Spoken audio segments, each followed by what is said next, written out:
The Battle of Agincourt did not begin like the story of a heroic victory. It started with a tired, sick, and starving English army trying to reach the port of Calais so they could go home. King Henry V had led his men across northern France after a long siege at Harfleur. Disease swept through his camp. Dysentery weakened his soldiers until many of them could barely walk. Their clothes were wet, their boots were ruined, and they were running out of food. They had no reason to expect a glorious last stand. If anything, they expected to be wiped out by the French before they ever saw home again.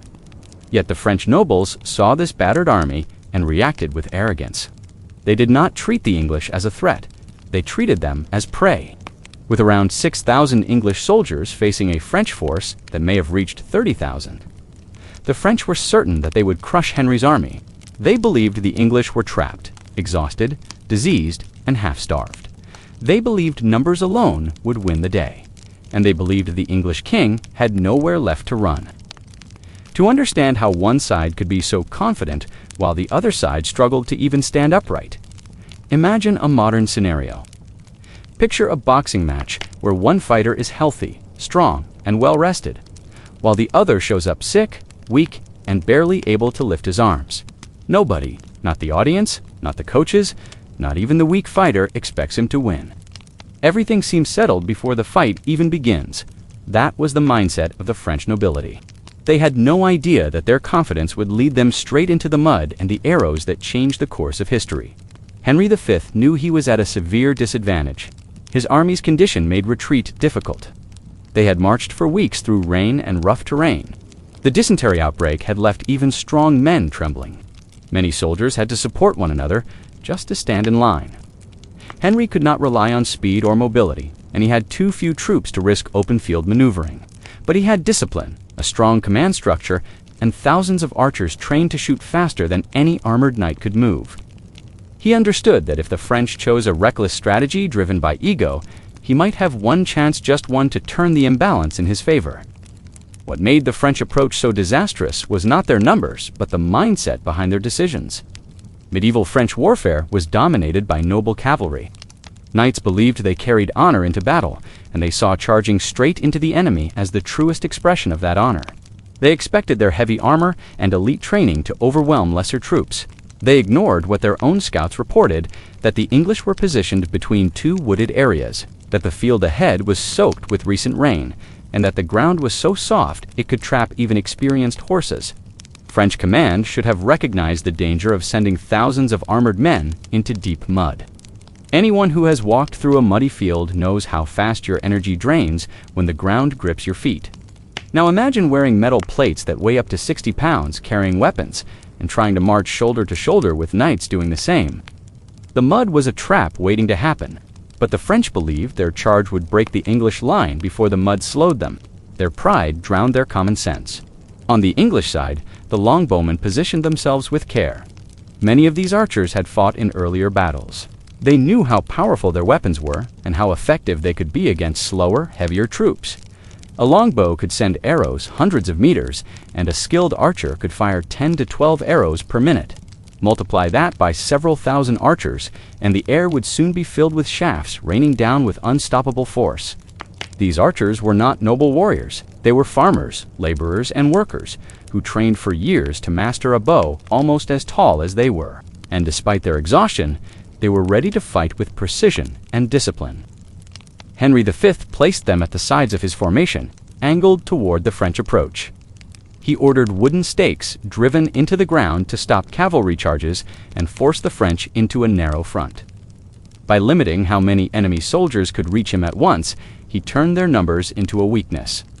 If the French had stepped back and reassessed, they might have recognized the danger of the terrain and the English position. But the French nobles pushed forward, driven by pride, rivalry, and the desire to be the first to reach the English king. The English could only wait as the French made their slow advance. For a soldier standing in Henry's line, the fear must have been overwhelming. Imagine being weak from sickness, dressed in armor that feels too heavy because of fatigue, and watching a sea of French troops moving toward you. You know they outnumber you by 4 or 5 to 1. You know they have knights who pride themselves on killing men like you. You know that if the French break through your line, there will be no escape. That fear must have hung over the English like a cloud. But Henry maintained discipline. He walked through the ranks, speaking to his archers and infantry, reminding them that their position was strong and that the French were charging into a trap. Meanwhile, the French nobles argued among themselves. Some wanted to attack immediately. Others wanted to wait for more organized formation. Some were so sure of victory that they refused to coordinate with other units, wanting personal glory. This rivalry hurt their organization. Instead of moving as one force, they moved in waves, each eager group trying to prove their honor. In a disciplined army, unity wins battles. In a pride-driven one, ego creates chaos. And chaos is exactly what the French created on the muddy field of Agincourt. The terrain was already against them. Rain had soaked the field, and thousands of armored men now tried to cross it at the same time. As the French vanguard pushed forward, soldiers slipped, fell, and struggled to get back up. Their armor made this difficult, and the men behind them pushed forward, stepping over them or trampling them. This created a dense, slow-moving mass of bodies, exactly what Henry's longbowmen needed. When the English archers began firing, the French advance collapsed even faster than Henry hoped. Arrows did not always pierce armor, but they created shock, injuries, panic, and noise. Horses were terrified and bucked wildly. Knights raised shields to protect themselves, slowing their movement even more. The French were packed so tightly that if one man fell, those around him stumbled. The archers kept firing until the French could barely move. Yet at the start of the battle, none of this seemed certain to the English soldiers. They knew they were sick. They knew they were tired. They knew they were hopelessly outnumbered. But they also knew that if they held their ground and forced the French to fight in the mud, they had a chance. Henry framed their situation as a simple choice: stand firm, fight smart, and force the French into mistakes or be overrun. The English soldiers chose to stand firm. Their position, their discipline, and their longbows gave them one last hope. And the French, driven by pride instead of strategy, were about to walk straight into disaster. If you want more incredible moments like this, where bad decisions reshaped history, make sure you like the video, comment your thoughts, and subscribe to Dumb Historian for the next parts of the story. The battlefield at Agincourt was not an open plain, and that single fact shaped everything that followed. It was a narrow strip of farmland that had been plowed not long before the armies arrived. The field sat between two dense forests that pressed in on both sides like walls. This terrain forced any advancing army into a tight formation, whether they wanted it or not. Henry V looked at this terrain and saw opportunity. The French saw the same ground and ignored the danger. This mistake turned their huge army into a trapped mass of soldiers who could not move, could not fight, and could not even breathe once the crush began.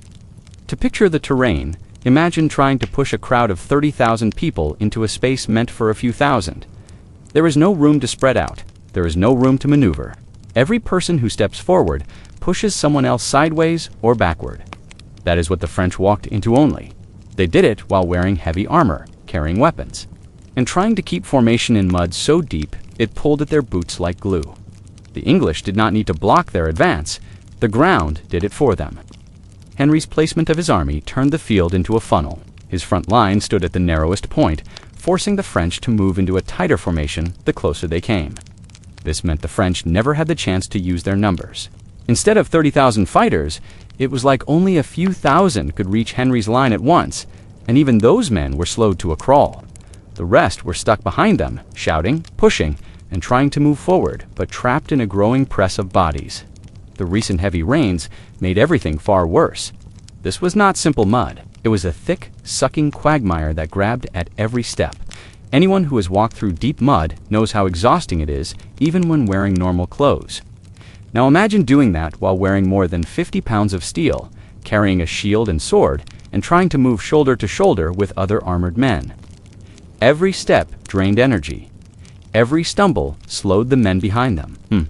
The French heavy cavalry, which relied on speed, could barely move at all.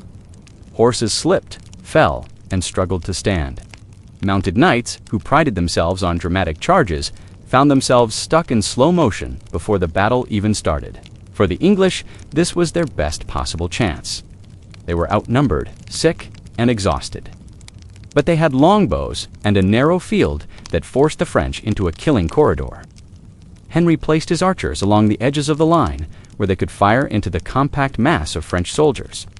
The French could not spread out or avoid the incoming arrows because the woods pinned them in. They had no space to dodge and no clear path to retreat once the arrows started falling. Imagine thousands of French knights and men-at-arms attempting to march through a corridor of mud while arrows rained down at a rate of thousands per minute. The front ranks took the brunt of the fire, but even when arrows did not pierce their armor, the impact hurt, staggered, and slowed them. Horses panicked, reared, and tossed their riders. Men raised shields to protect themselves, which made them even slower. The mass behind them continued to push, creating a wave of bodies that crushed those who fell. Mud became a weapon as much as the longbows were. If a knight slipped and fell, getting up was almost impossible. Armor that protected him in a normal fight now acted like an anchor, dragging him down into the wet soil. The pressure of men behind him often ensured he stayed down. Some men suffocated where they fell. Others were crushed by their own ranks. It was a battlefield that punished strength and rewarded speed, yet the French had none of the speed they needed. Henry understood that his archers were most effective when the enemy slowed down. The French did the slowing for him. Every time the French tried to advance, their own weight and the condition of the field sabotaged them. Mud reached up to their ankles, then their knees. Horses trapped themselves in the thick soil, flailing helplessly. The mud absorbed movement, destroyed momentum, and turned every step into a struggle. In contrast, the English archers wore lighter gear. They could move easier, shift position, and keep firing. They advanced in stages, moving their stakes forward when it was safe, tightening the killing zone even more. They did not need to engage in direct combat until the French had already exhausted themselves in the worst part of the field. The funnel worked exactly as Henry planned: slow them, weaken them, and force them into the deadliest part of the battlefield. To understand how important this funnel was, consider how medieval armies normally fought. Knights relied on space, speed, and the shock of impact. They needed the ability to form up, build momentum, and strike with force. The French believed in this method so completely that they refused to adapt. They thought honor demanded a direct charge, even when the terrain made that charge impossible. This field removed all three elements: space, speed, and impact him, left them with nothing but weight and stubborn pride. Henry knew he did not need to win through strength. He only needed to make sure the French fought in the worst possible place. The funnel he created meant the French entered the battlefield already defeated by the terrain. The English waited in a relatively stable patch of land where their footing held firm. The French, on the other hand, struggled for every inch. Every time they moved forward, their formation grew tighter, not stronger.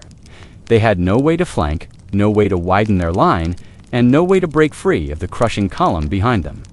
As the French vanguard pushed deeper into the funnel, they lost the ability to use their weapons effectively. In close quarters, with no space to swing a sword or thrust a spear, they became helpless targets. Once the French front line clogged, the next waves behind them had to climb over bodies to advance. Many slipped into piles of fallen armor and could not get back up. The mud trapped the living and buried the dead. The French had numbers, but numbers meant nothing when the terrain twisted those numbers into a suffocating mass. Their command structure collapsed under the weight of the chaos. Officers could not lead because they could not move. Trumpeters and messengers could not relay orders. Units that were supposed to attack together instead jammed into each other, turning coordination into disorder. Meanwhile, the English archers watched the funnel do its work. Every arrow shot into that dense crowd had a target. They aimed high to rain shafts down on the tightly packed men. They aimed low to wound horses. They aimed at any exposed flesh or weak points in armor. Many archers ran out of room to shoot high arcs, so they stepped forward and fired direct shots at close range. Every shot mattered because the French were too compact to escape. When the French finally reached the English line, they did so in a broken, exhausted state. The funnel had drained their strength before the first sword swing. The mud had stolen their mobility. Their numbers had become a curse, not an advantage. The English infantry met them with confidence because they had seen how badly the French suffered on the approach. They knew the hardest part of the fight was already over. The funnel of mud and terrain did not just weaken the French, it stripped their army of everything that made it powerful. By the time they reached Henry, they were no longer a massive, unstoppable force. They were a narrow column of trapped men, crushed by their own weight and the mistakes of their commanders. The English did not win because they were stronger. They won because they understood the ground beneath their feet and because the French ignored it. The French knights walked into the Battle of Agincourt, convinced that their armor made them unstoppable. Their plate armor was the pride of European nobility. It was expensive, polished, and meant to show status as much as strength. But the same armor they trusted with their lives became one of the biggest reasons they failed so badly. When you imagine a knight in a storybook, you picture a shining figure in full metal from head to toe, riding with confidence and strength. But at Agincourt, that image clashed with the worst conditions possible. The field was a thick pit of mud made by days of rain. It clung to boots, legs, horses, and weapons. It slowed every movement. Now imagine stepping into that mud wearing around 60 pounds of metal and fabric, while also carrying weapons and a shield. That is the situation thousands of French knights walked into. Before the battle even started, many of them were already exhausted. Marching in full armor on flat, dry ground is tiring. Marching in armor across a churned, wet field that dragged at your legs with every step was something closer to punishment. The French nobles wanted to prove their honor by fighting in the front. Many of them pushed to take the leading positions in the charge. But this meant they were the ones who suffered the worst of the mud. They sank deeper, their movements slowed to almost nothing, and because the field narrowed like a funnel, they crushed into each other shoulder to shoulder. There was no space to spread out or avoid stuck patches of ground. Their armor pulled them down while the ground held their feet in place. The English longbowmen watched this with a kind of cold advantage. They stood behind sharpened stakes hammered into the earth. They were lighter, faster, and rested. They carried simple bows and wore basic gear, and they stood on ground they chose themselves. When they saw the French advance begin, they started firing volleys of arrows that rained down in waves. An arrow does not always pierce plate armor, but it does not need to. Arrows hit horses, which panicked and bucked. Arrows hit gaps in armor, like armpits, visors, and joints. Arrows hit the ground around the French and made them stumble. Every time a knight fell forward in the mud, getting back up became almost impossible. The armor turned a simple fall into a deadly trap. If one knight fell, others tripped over him because the formation was packed so tightly. The fallen knight could not push himself up easily. His hands sank into the mud. His legs were weighed down, and men behind him pushed forward because the line kept moving. This created piles of armored bodies lying helpless on the ground. Think of the slow panic of being pinned under weight while sinking into mud, listening to arrows hit steel around you, knowing you cannot get up. That is the reality many French knights faced. The armor also made breathing harder once they were pinned. The visor limited air. The chest plate pressed down as others fell on top of them. Many suffocated before they even met an English soldier face to face. Their greatest symbol of status turned them into helpless targets, stuck shoulder to shoulder in a narrow killing field. The French commanders knew the armor was heavy, but they trusted that the charge would be fast enough to keep morale high and pressure the English. What they did not consider was how heavy rains changed everything. The plowed field was not meant for cavalry or armored infantry. It sucked at legs and hooves like glue. The moment the French stepped into it, their speed died. The armor clanked. The mud grabbed their ankles. The knights leaned forward, trying to push through it, but even that wasted precious energy. They were tired before they came within reach of their enemy. At the same time, the English longbowmen kept firing. Picture a knight struggling forward, lifting his foot out of the mud with force, trying to keep balance. Now picture arrows constantly hitting him and the men around him. Even if the arrows did not kill him, they rattled him and slowed his steps. It is one thing to face a volley of arrows while running at full speed on dry ground. It is another to face it while stuck in a field that feels like quicksand, while wearing a full suit of armor that cuts your movement by more than half. Every arrow increased panic. Horses slipped, men yelled. The tight formation became even tighter. The armor trapped heat inside and sweat rolled down their backs. They felt the weight of metal, mud, fear, and bodies around them. When they finally reached the English lines, many were already too tired to fight. They could swing swords, but not with strength or control. The English soldiers, lighter and better positioned, fought with short swords, mallets, axes, and daggers meant for close combat. They aimed at gaps in armor. They pushed knights off balance. They did not need to overpower the French. They only needed to take advantage of the fact that the French could barely move. Many English archers even joined the melee because they saw how weak the French advance had become. They wore almost no armor, so they skipped across the mud while the French sank into it. Nothing shows the failure of the French armor choice better than the moment when the French rear lines tried to push forward. They saw the front lines slowing down and thought pressure would fix the problem. Instead, their push pinned the front lines even harder into the mud. Armor plates pressed into backs, men lost their footing, more bodies fell. Many drowned in mud as soft as wet clay. Their heavy helmets slipped over their eyes, their arms tired. Their legs could not lift. Some knights died without ever drawing their swords. Armor had always been a symbol of noble pride. Knights trained from childhood to wear it and ride in it. But at Agincourt, the armor became less a tool and more a trap. It kept them from adapting. It made them think they were safe when they were not. It made them ignore the simple truth that the battlefield belonged to the English longbowmen and the terrain, not the French nobles and their shining suits. When you look at how the battle unfolded, you see that the armor was not only heavy in weight, it was heavy in meaning. It represented a mindset that refused to change. The French nobility believed their status made them invincible. They believed honor required them to fight in the front. They believed armor made them superior, but the field did not care. The mud did not care. The longbows did not care. The armor did not save them. It slowed them, trapped them, and exposed them to danger. They entered the fight with confidence and walked straight into a disaster, made worse by the very equipment they trusted most. Their fashion choice was fatal because it was built on pride instead of practicality. They wore what their class demanded instead of what the battlefield required. And in a narrow, muddy field against fast, disciplined longbowmen, that choice sealed their defeat long before their lines even reached the English stakes.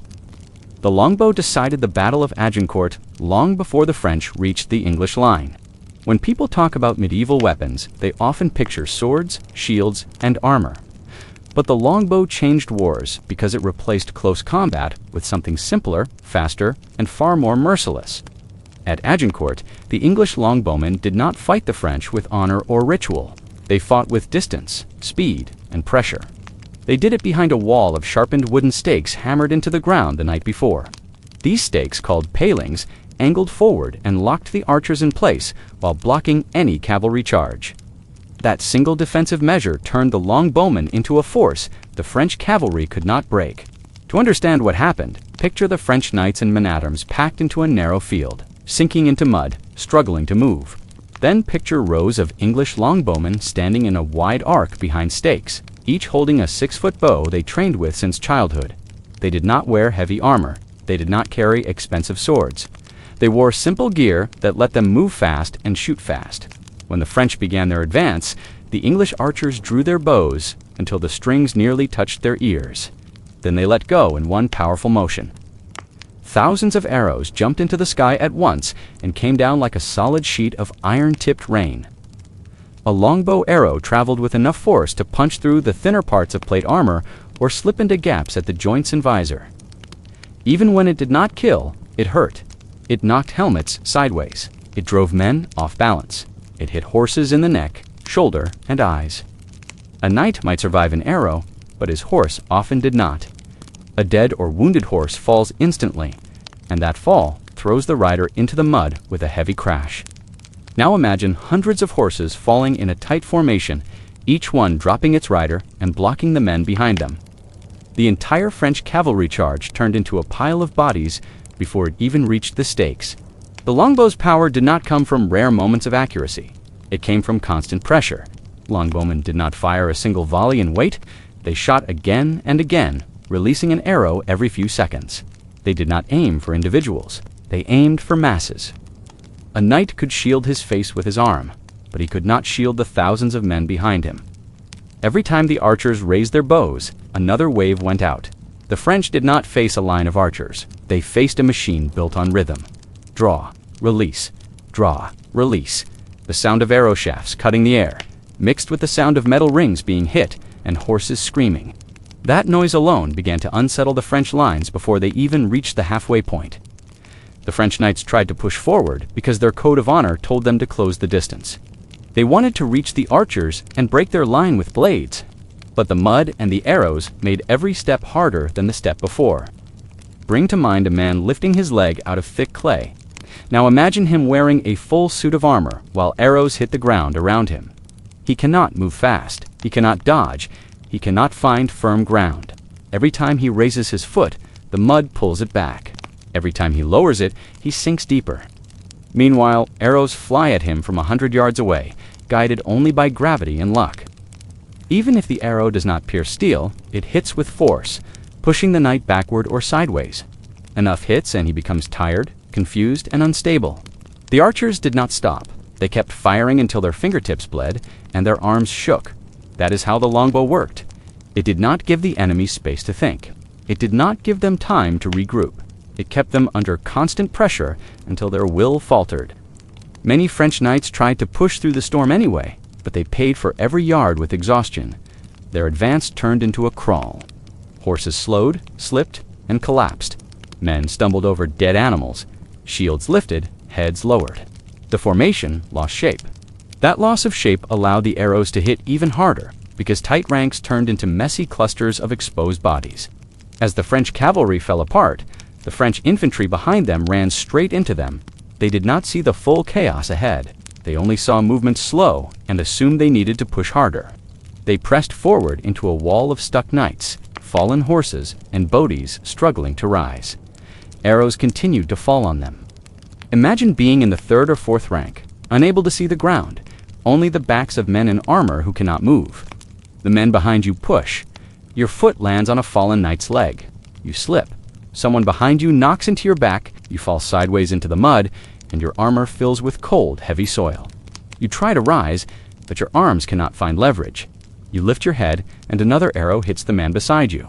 You try again to rise, but you feel weight pressed down as men continue to stumble over you. The longbow created this chain reaction across the entire French front. One key detail often ignored is how much the longbowmen moved between volleys. They did not stand in perfect lines like statues. They stepped back, reset, repositioned arrows, and adjusted their footing. Their light gear let them shift constantly, while the French knights moved like trapped figures in slow motion. That difference in mobility made every wave of arrows even more punishing. The French advanced slower than the archers fired, which meant the distance between them remained long enough for volleys to keep landing. When the French finally got close enough that arrows became less effective, the longbowmen did something the French did not expect. They dropped their bows and ran into the melee with hammers, axes, and short blades. They climbed over fallen horses and armor. They stepped between bodies and stabbed into gaps in breastplates. But the only reason they reached that point safely was because the longbow weakened the French so badly that the front ranks barely stood on their feet by the time the archers arrived. The longbow broke their strength before swords even touched metal. The French cavalry charge was supposed to break the English line. The French believed their armor, horses, and noble birth made them unstoppable. But the longbow stopped them without letting them fight back. The arrows forced them to look down. The horses forced them to collide. The mud forced them to slow. Every part of the longbow's impact worked with the terrain, the weather, and the English plan. The longbow was not a heroic weapon. It did not create epic duels or dramatic clashes. It created exhaustion, confusion, and panic. It removed the French knights' ability to control the rhythm of battle. It turned their charge into a helpless slog. It made expensive armor into dead weight. It made horses into liabilities. It made the French advance exactly what the English needed: a slow, cramped, immobile target. By the time the French reached the English line, the battle was already lost. Not because of strategy, not because of courage. The longbow did the work before blades crossed. It shaped the field, broke the formation, and drained the strength of an army that believed numbers alone would win the day. The defeat at Agincourt did not just break the French line, it broke the French identity. When the fighting stopped and the mud settled, the field was covered with the bodies of knights, nobles, lords, and men who shaped the political and military leadership of France. Chroniclers estimated that around 6,000 French knights and noblemen died on that single stretch of soaked farmland. These were not regular soldiers. These were sons of major houses, future generals, heirs, cousins of dukes, brothers of counts, men trained since childhood to lead armies and hold power. In a rigid feudal society, losing even a handful of these figures in one day would shake the system. Losing thousands shattered it. Imagine a nation built around a warrior class. Picture every region ruled by families that passed down authority through generations. Now, imagine that class cut down in one afternoon. The men buried in the mud at Agincourt were not simply casualties. They were the core of the French command structure. Their deaths left gaps that could not be filled. You cannot replace a trained knight with a farmer who owns a spear. You cannot replace a nobleman who sat in councils, held land, collected taxes, and kept order with someone who had no standing at all. The battlefield deaths created a political vacuum that stretched across regions. Power shifted. Rivalries grew. Confidence collapsed. The shock extended beyond the nobles. The French common people believed their armored knights were the strongest force in Europe. They believed armor made men invincible. They believed noble blood came with skill and divine backing. Agincourt destroyed that belief.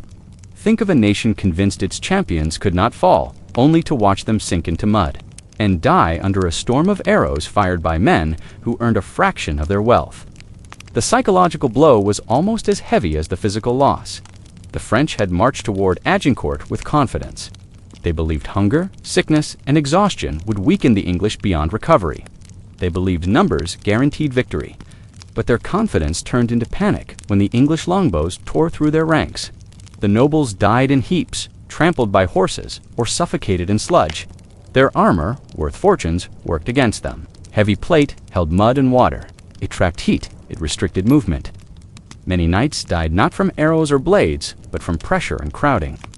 They fell, could not rise, and suffocated under the weight of men collapsing behind them. Now picture French messengers riding through villages, carrying news home. Families waited to hear which sons survived. Many heard only silence, or learned their heirs lay in English mud. The social structure cracked. Estates lost their masters. Younger brothers inherited titles they were not prepared for. Rival houses saw opportunities to expand. The loss did not shape one battle. It shaped the politics of an entire region for years. For the English, the victory proved something simple. Discipline and terrain could defeat wealth and ego. King Henry V drilled his men with strict order. He used the landscape like a weapon. He placed archers on firm ground. He let the French funnel themselves into a death trap. He turned a sick, exhausted army into a precise tool. He won not because his men were stronger, but because they used the field, weather, and timing with control. Agincourt became a lesson in military strategy that commanders studied for centuries. It showed that a smaller, well-led force could defeat a larger one by using terrain and tactics. To understand why Agincourt changed military thinking, walk through the battle step by step. The French launched a full frontal assault without adapting to the mud. They advanced in packed ranks, wearing armor that weighed them down. They ignored the narrow field and the rain. They believed brute strength and noble bravery would overwhelm anything. But bravery became a burden in deep mud. Strength became useless when men could not move. Their confidence blinded them to simple facts. Mud stops horses, armor sinks, and arrows fly whether you have a title or not. When English archers shot into the crowd, panic spread. Men who spent their lives training to fight hand to hand could not reach their enemies. They stood exposed, slipping and falling. Their armor turned them into targets. Their training became meaningless. Many knights had never fought in terrain like this. They trained on open fields, on dry ground. They did not expect to fight while trapped in mud nearly to their knees. Once the front ranks fell, everything behind them collapsed. The French force became a mass of bodies packed so tightly that men could not raise their arms to fight. Imagine being in the center of that block of soldiers. You feel someone push behind you. You push forward, but the ground in front of you is soft. You step, sink, and lose balance. Then you hear shouting. You see men falling. You see arrows land in the gaps of armor. You try to lift your shield, but the weight of the man beside you presses it down. You take another step and trip over a fallen knight. You fall forward, and before you can rise, someone else lands on you. You cannot breathe, you cannot move. The pressure builds until your vision narrows. That is how countless French knights died crushed by their own formation. After the fighting ended, English soldiers walked through the field collecting prisoners. Many French knights begged to be taken alive because they hoped their families could pay ransom. But Henry V knew he could not hold thousands of prisoners while a second French force waited nearby. So he ordered the killing of many captured men. The massacre cut deeper into the French noble ranks. leaving even fewer survivors to return home. The political fallout hit France harder than the military one. French nobles realized their old way of fighting needed to change. They could not rely on armor alone. They could not treat archers as lesser fighters. They could not assume numbers brought victory. Agincourt forced them to rethink war from the ground up. But that change did not come fast enough to repair the damage. The English gained ground across northern France. Their confidence soared. They saw that their longbow, their discipline, and their leadership gave them an advantage that the French could not easily counter. Henry V returned home as a hero. His army gained pride and morale. England saw Agincourt as a sign that they could dominate the 100 Years' War. It became part of their identity. Songs, poems, and stories spread across towns, celebrating the victory. Soldiers who survived told stories of how they defeated men who thought their armor made them gods. These stories strengthened English resolve and weakened French trust in their own system. Agincourt showed the world that arrogance loses wars faster than swords. The French paid for that lesson with the deaths of their most powerful men. The muddy field became a graveyard for an entire generation of leaders. It left wounds that France carried for years. The English left Agincourt stronger, more unified, and more respected than before. Their victory shaped the balance of power in the war and created a belief that discipline, planning, and tactical control could break even the largest army. If you want more deep dives into the most unexpected and unbelievable moments in history, make sure you like the video, leave a comment, and subscribe to Dumb Historian for more stories that show how the past was not only brutal, but also full of shocking decisions that shaped the world.